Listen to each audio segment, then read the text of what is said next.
នេះគឺជាសកម្មភាពដែលខ្ញុំឡើងយន្តហោះលើដំបូងប៉ុន្តែវីដេអូនេះវាចិត្តមួយឆ្នាំហើយប៉ុន្តែខ្ញុំទៅមិនដេញចិត្តកាត់វាហើយចំពោះដំណើរកំសាន្តរបស់យើងគឺទៅប្រទេសចិន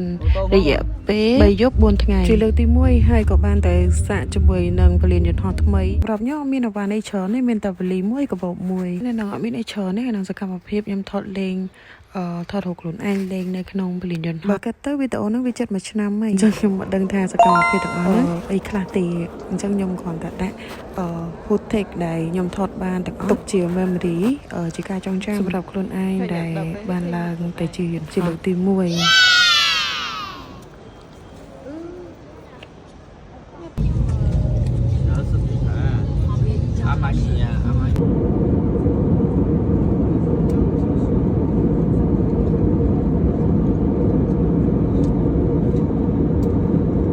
ដោយសារធ្វើដំណើរ2ម៉ោងជាងអញ្ចឹងយើងក៏មកដល់ប្រទេសចិនយើងយប់បន្តិចហើយប៉ុន្តែ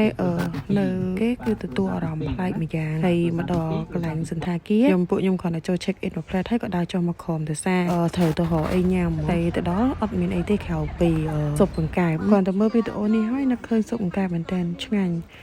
មែនតើនៅកន្លែងដែលយើងទៅនោះពេលដែលខ្ញុំរួចពួកយើងក៏ត្រឡប់មកសន្តាគារដើម្បីគេងវិញ